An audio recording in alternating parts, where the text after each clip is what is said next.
ఓం శ్రీం హ్రీం క్లీం గ్లౌం గం గణపతయే నమః వరవరద సర్వజనం మే వశమోనయ స్వాహా. ఓం ఐం హ్రీం శ్రీం శ్రీమాత్రే నమ శివశక్తైకరూపిణ్యై నమో ఓం నమ శివాయ. ఓం ఓం ఓం శ్రీ గురుభ్యో నమో మురళీధర వేణుగోపాల దత్తాత్రేయ స్వామిని నమః. ఓం దివ్యజ్ఞానయోగిని నమః. दिव्यज्ञान गुरुजी गायत्री. ओम ज्ञानोज्वलकराय विद्महे ध्यान योगिराजाय धीमहि तन्नो दिव्यज्ञानि प्रचोदयात्. ओम ज्ञानोज्वलकराय विद्महे ध्यान योगिराजाय धीमहि तन्नो दिव्यज्ञानि प्रचोदयात्. ओम ज्ञानोज्वलकराय विद्महे ध्यानयोगिराजाय धीमहि तन्नो दिव्यज्ञानि प्रचोदयात्. దివ్యజ్ఞాని ఆనందయోగంలో ఉపనిషద్ విజ్ఞాన బోధన మూడవ భాగం ప్రారంభం. ధర్మే రహస్యోపనిషత్. ఉపనిషత్తు అంటే ధర్మం, రహస్యం అని అర్థాలున్నాయి. ధర్మబద్ధమైన రహస్య విజ్ఞానము ఉపనిషత్తుల ద్వారా లభిస్తుంది. మన అనుభవంలో లేనిదే రహస్యం.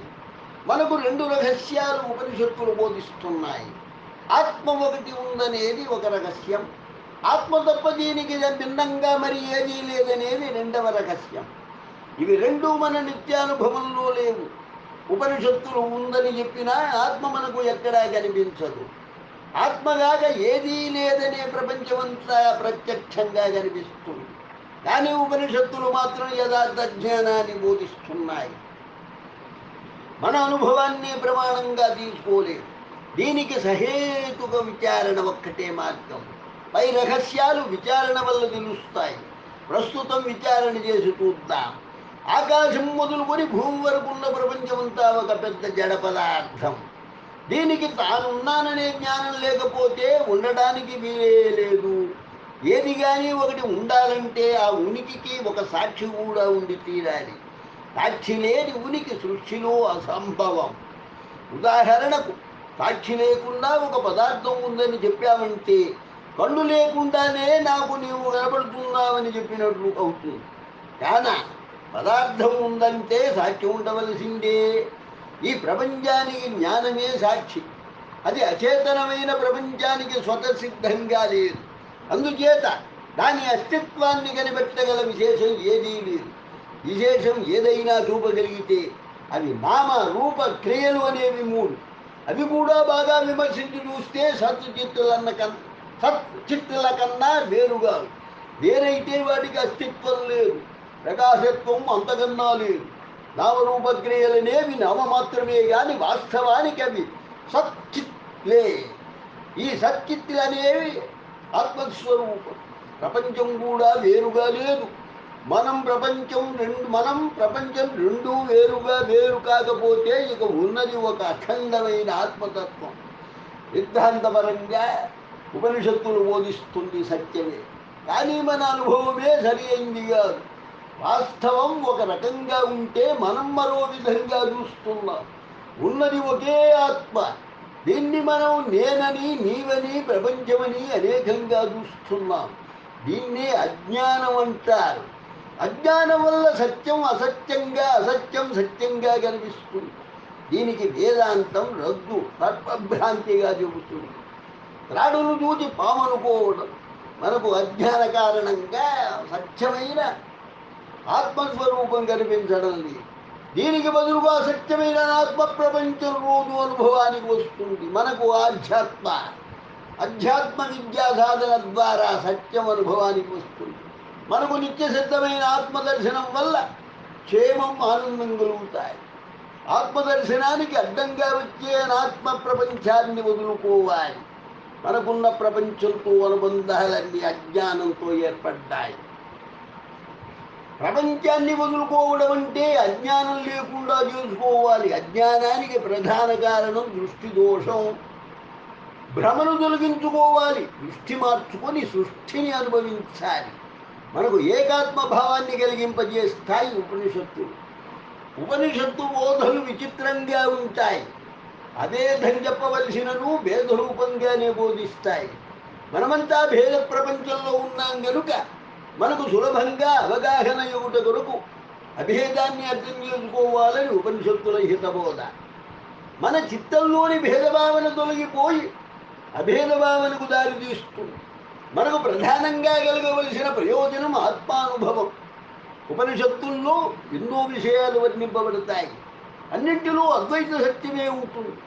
ఉపనిషత్తులన్నింటి యొక్క తాత్పర్యం అఖండమైన ఆత్మచైతన్యం ఒక్కటే. మిగతా విషయాలన్నీ అది అందుకోవడానికి సాధనలు మాత్రమే. లెక్కలేనన్ని ఉపనిషత్తులు ఉన్నాయి. వాటిలో ముఖ్యమైనవి 10 మాత్రమే.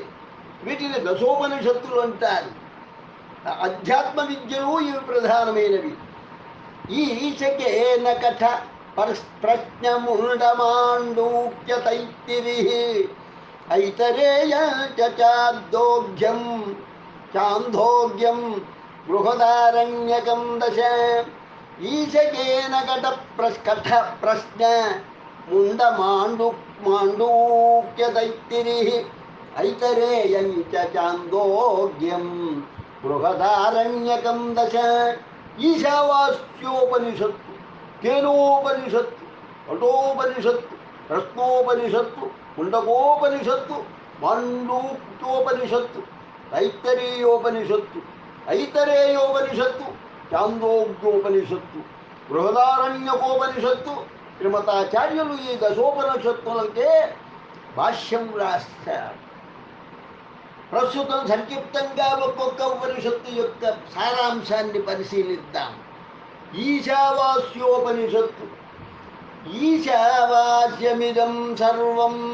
ప్రపంచమంతా ఈశ్వర చైతన్యంతో నిండి ఉంది. అయితే మనం చేయవలసిందల్లా తేన త్యక్తేన భుంజీథాః త్యజిస్తూ భుజించాలి. నామరూపాలను వదలాలి. ఆత్మతత్వాన్ని అనుభవించాలి. అంతా ఏకమైనప్పుడు మనం ఏమీ వాసించడానికి లేదు. అందుకే మా గృత కశ్య సిద్ధనం. అది ధనం కాదు, దాన్ని మనం వాసించవద్దు. అంతా ఆత్మస్వరూపమైతే ఇక మోహం లేదు, దుఃఖం ఉండదు.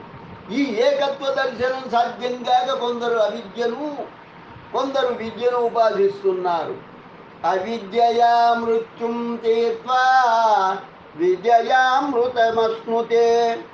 అవిద్య వల్ల మృత్యువును దాటుతారు, కానీ మోక్షాన్ని పొందలేరు. విద్య వల్ల అమృతత్వం లభిస్తుంది. అమృతత్వం అంటే స్వర్గాది పుణ్యలోకాలు పొందుతారు. ఇవి రెండు నామరూపాలను పరిధిని దాటలేదు. నామరూపాలు లేకుండా పోతేనే మనం ఆత్మను దర్శించగలం.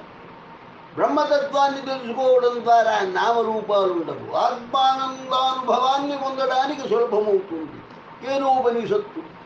కేనేషితం ప్రపతతి ప్రేషితం మనః. మన శరీరంలో మనస్సు, ప్రాణం, ఇంద్రియాలు గాక ఆత్మ ఉందా అని ప్రశ్న. దీనికి సమాధానంగా మనస్సు, ప్రాణం, ఇంద్రియాలన్నీ స్వతంత్రాలు కావు. ఇవి కారణమే గాని కర్త కాదు. ఇవన్నీ కూడా ఒక చేతన పదార్థం, లేకపోతే ప్రసరించలేవు. అయితే ఈ చైతన్యాన్ని అందుకోవడం ఎలా?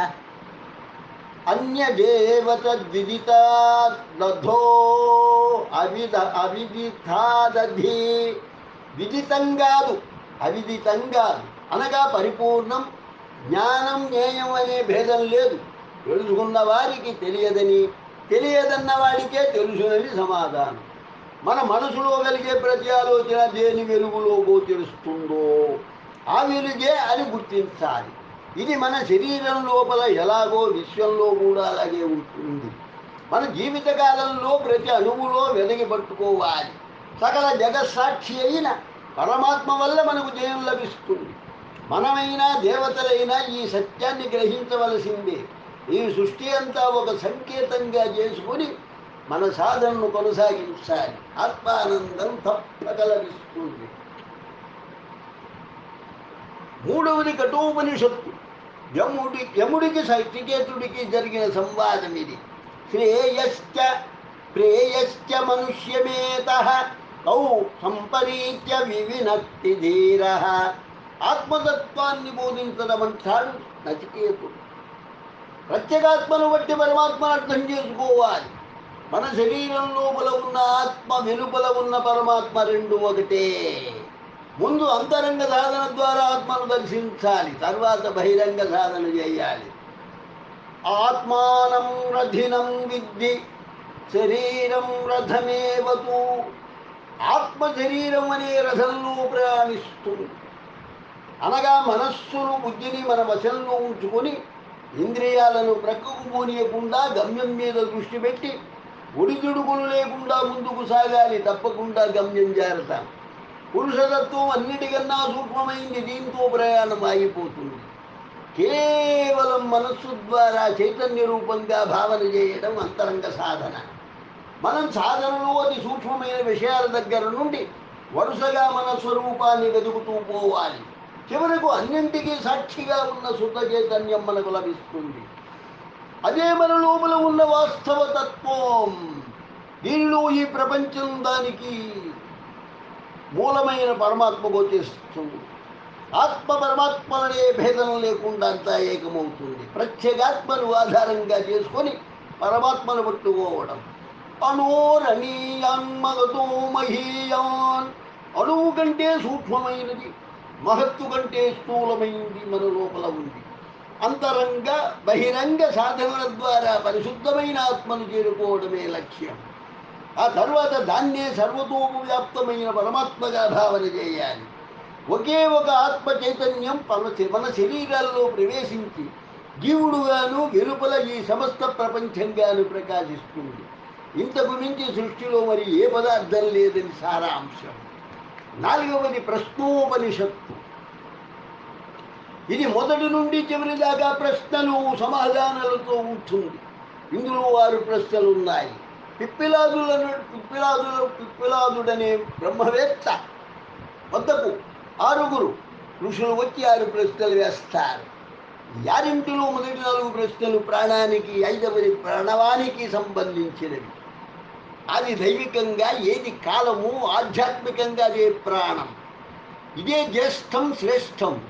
ఇలాంటి ప్రాణాన్నే మాత్రాత్రయ రూపమైన ప్రణవంగా కూడా భావించవచ్చు.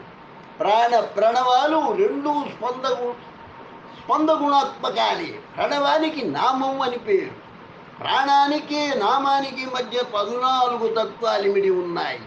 అన్నీ కలిపి 16 కళ్ళని పేరు. దీనినే అంశాలంటారు. దీనితో సంబంధం లేకుండా ఆత్మతత్వం ఉంటుంది. కళలతో కలిసినప్పుడు సకలం స్వతహాగా నిష్కలమవుతుంది. నిష్కలమైన రూపాన్ని దర్శించాలంటే ప్రవిలాపనం చేసుకోవాలి. దీనికి షోడశ కళా పురుష విద్య అని పేరు. ఇదే సుకేశుడనే మహర్షి అడిగిన 6వ ప్రశ్నకు సమాధానం. ఇందులో మొదటి 5 ప్రశ్నల విషయం కూడా కలిసి వస్తుంది. ఏవమేవాద్య పరిద్రష్టురిమాః షోడశ కళా పురుషాయణాః పురుషం ప్రాప్తాస్త్వం గచ్చంతి. షోడశ కళలు కూడా పురుష చైతన్యంలో లీనమై నామరూపాలు లేకుండా పరిపూర్ణ ఆత్మ చైతన్యం ఒక్కటే మిగులుతుంది. ముండకోపనిషత్తు సన్యాస లక్షణాలన్నీ ముఖ్యంగా వర్ణిస్తుంది. సన్యాసం అనేది ఆత్మజ్ఞానానికి అంగం. అది లేకుంటే ముక్తి లేదు. గృహస్థులు జ్ఞానాన్ని మాత్రమే ఆర్జిస్తారు. వేదాంత విజ్ఞాన సునిశ్చితార్థాః సన్యాస యోగాద్యతయః శుద్ధ సత్వాః. వేదాంత విజ్ఞాన సునిశ్చితార్థాః సన్యాస యోగాద్యతయః శుద్ధ సత్వాః. శాస్త్రం వల్ల కేవలం నిశ్చయ జ్ఞానం కలిగితే సన్యాసం వల్ల సత్వశుద్ధి కలుగుతుంది. శాస్త్రజ్ఞానం అనుభవంలోకి వస్తుంది. గృహస్థాశ్రమంలో చేసే సకల ప్రాపంచిక ఆధ్యాత్మిక కార్యాల వల్ల ఐహిక ఆముష్మిక ఫలితాలే వస్తాయి. ఈ భేద బుద్ధి ఉన్నంత వరకు ఆత్మదర్శనం కాదు. ఆత్మ అభేద స్వరూపం. కర్మకాండ వల్ల మనం ఉద్ధరింపబడలేం. అనిత్య కర్మ వల్ల నిత్యమైన ఆత్మను అందుకోలేం. సన్యాసంలో 2 తరగతులు ఉన్నాయి. ధ్యానం, జ్ఞానం. రెండవదైన జ్ఞానం సాక్షాత్తు మోక్షప్రదమైంది. ధ్యానం జ్ఞానానికి సహకరించే సాధనం. దీన్నే యోగం అంటారు. ఏకాగ్రత జ్ఞానానికి చాలా అవసరం. జ్ఞానం అనుభవంలోకి వస్తే అంతాత్మస్వరూపమే. తస్మిన్ దృష్టే పరాపరే. పరం అంటే కారణ రూపం, పర అంటే కార్యరూపం. కారణం చైతన్యమైతే కార్యం ఈ చరాచర ప్రపంచం. జ్ఞానపూర్వకమైన సన్యాసం వల్ల అంతటా బ్రహ్మమే సాక్షాత్కరిస్తుంది. ఎల్లప్పుడూ ఆనందానుభవంతో ఉంటారు. ఆశ్రయించిన వారికి ఆనందాన్ని ఇస్తారు. ఆరవది మాండూక్యోపనిషత్తు. మాండ్యూకమేకమేవాలం. అన్నింటికంటే చిన్నదైన ఇందులోని విషయం అపూర్వం. ఓంకారం ద్వారా ఆత్మతత్వాన్ని దర్శించే ఉపాయం బోధిస్తుంది. ఓం అనే శబ్దం ఒకటి కాదు, ఇందులో 3 అక్షరాలు కలిసి ఉన్నాయి. వీటికి మాత్రలని పేరు. ఈ 3 మాత్రలకు అతీతమైన నిశ్శబ్ద రూపం తురీయావస్థ. ఇలాగే ఆత్మకు జాగ్రత్త, స్వప్న, సుషుప్తి 3గాక 4వది పరిశుద్ధ చైతన్యం. అజ్ఞాన కారణంగా వేరువేరుగా మనకు భాషిస్తున్నాయి. ఇది ఒక ఆభాషే కనుక మనం వారిని లయం చేసుకోవడం అవసరం. ఓంకారాన్ని ఒక సంకేతంగా తీసుకున్నారు. నిశ్శబ్దం బ్రహ్మ ఉచ్యతే అని భగవద్వచనం. మనం నిత్యం అనుభవిస్తున్న అవస్థాత్రయాన్ని లయం చేస్తున్నాం. ఒకదాని తరువాత ఒకటి వరుసగా లయం చేసుకోవాల్సి వస్తుంది. అతి స్థూలమైన జాగ్రత్త ప్రపంచం స్వప్నంలోకి లయం చేయాలి. ఈ స్వప్నాన్ని సుషుప్తిలో లయం చేసుకోవాలి. చివరకు శూన్యాన్ని తిరిగి శుద్ధ చైతన్యంతో పూర్తి చేసి అభావంగా గాక భావరూపంగా అనుభవానికి తెచ్చుకోవాలని తాత్పర్యం. మనకు ఆత్మస్వరూపము అనుభవానికి వస్తుంది. ఈ ఉపనిషత్తులో ప్రధానంగా ఓంకారాన్ని ఆధారంగా చేసుకోవడమే సాధన. తైత్తిరీయోపనిషత్తు. ఇందులో 3 అధ్యాయాలున్నాయి. 3ంటికి 3 వల్లులని పేరు. శిక్షావల్లి, ఆనందవల్లి, భృగువల్లి. ఈ 3ంటిలో ఆనందవల్లి చాలా ముఖ్యమైనది. బ్రహ్మ విద్యను బాగుగా బోధిస్తుంది. శిక్షావల్లిలో గురు శిష్యుల సంప్రదాయం, గురుకుల విధానం, విద్యా సాధన మొదలైన విషయాలుంటాయి. అందుకే దీనికి శిక్ష అని పేరు. శిక్ష తరువాత ఆనందవల్లి, సమాధానం. దీన్ని బ్రహ్మానందవల్లి అని కూడా అంటారు. బ్రహ్మస్వరూపాన్ని దాన్ని చేర్చే సాధన మార్గాన్ని అత్యద్భుతంగా వర్ణిస్తుంది. సత్యం జ్ఞానం అనంతం బ్రహ్మ అని బ్రహ్మతత్వాన్ని నిరూపిస్తుంది. ఈ బ్రహ్మతత్వాన్ని అనుభవానికి తెచ్చుకోవడమే మన కర్తవ్యం. మన చుట్టూ ఉన్న ఉపాధులన్నింటినీ కలిపి 5 కోశాలని పేరు. అన్నమయ, ప్రాణమయ, మనోమయ, విజ్ఞానమయ, ఆనందమయ కోశాలు. జీవాత్మను మినహాయిస్తే లోపల వెలుపల అనే తేడా లేకుండా మిగతాదంతా ఈ కోశపంచకమే. సాధనలో దీన్ని దాటేసరికి అఖండ ప్రకాశం అనుభవానికి వస్తుంది. బాహ్యమైన ఆకాశం దగ్గర నుండి అంతరమైన ఆత్మతత్వం వరకు సమస్త ప్రపంచం ఆ పరమాత్మ చైతన్యం నుండి ఆవిర్భవించింది. మనకు అఖండమైన చైతన్యం అనుభవానికి వస్తుంది. యతో వాచే నివర్తంతే అప్రాప్య మనసా సహా. మనసుతో భావించడం, ఇతరులకు బోధించడం, సాధించడం కానీ ఉండదు. అనుభవానికి తపస్సే శ్రేష్టమైంది. తపస్సు అంటే శరీర పోషోషణం కాదు, బాహ్యాభ్యంతర సమాధానమే తపస్సు. భృగువు అన్నం నుండి ఆనందం దాకా బ్రహ్మమని భావించి చివరకు బ్రహ్మానుభవాన్ని పొందాడు. అన్నం అంటే ప్రపంచమని, అన్నాదుడంటే జీవుడని గ్రహించాలి. పంచకోశ సంక్రమణ నిష్క్రమణల ద్వారా మనకు తత్వాన్ని చేరే మార్గం తెలుపుతుంది. ఐతరేయోపనిషత్తు. 8వది ఐతరేయోపనిషత్తు. ఐతరేయమనగా బ్రాహ్మణానికి సంబంధించింది. ఆత్మతత్వాన్ని నిరూపించడానికి ఇందులో అనుసరించిన మార్గం వేరు. ఆకాశం నుండి మన శరీరం వరకు సృష్టి అంతా చిరువులు పలువులుగా వర్ణిస్తుంది. ఆత్మానామిదమేక ఏవాగ్రహాసీత్. ఆత్మ ఒక్కటే మొట్టమొదట ఉంది, వేరే ఏమీ లేదు. తన సంకల్పంతో తన నుండి సృష్టి చేసింది. ప్రాణికోటిలో మనిషి ప్రధానం. మనిషి శరీరంలోని కపాలంలో రంధ్రం చేసుకొని దాని ద్వారా ప్రవేశించింది ఆత్మ. ఇందులో ఆత్మతత్వాన్ని బోధించుటకు సృష్టి గురించి చెప్పుడు జరిగింది. దృష్టి వర్ణించడానికి సృష్టి వర్ణన. సృష్టి అంటే నానాత్వం లేదా అనేకత్వం.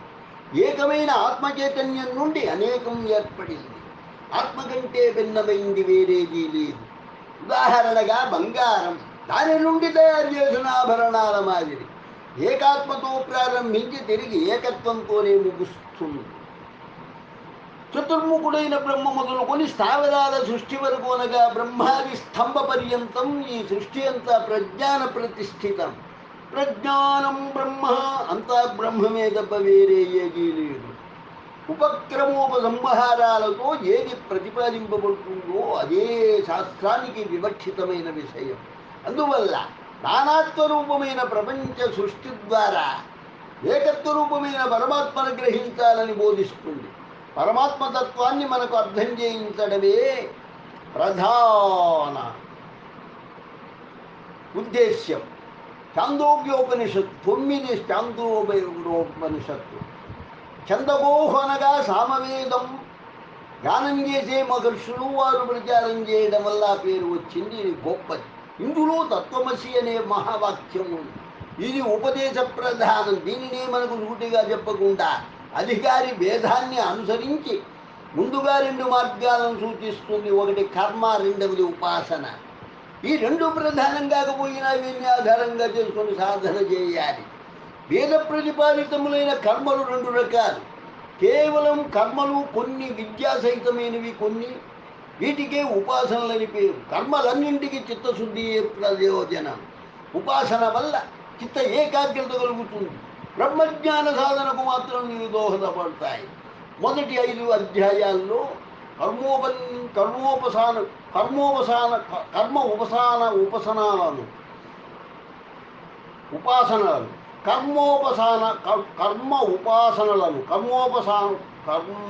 ఉపాసనలను మొదటి 5 అధ్యాయాల్లో కర్మ ఉపాసనలను వివరిస్తూ చివరి 3 అధ్యాయాల్లో ఆత్మజ్ఞానాన్ని బోధిస్తుంది.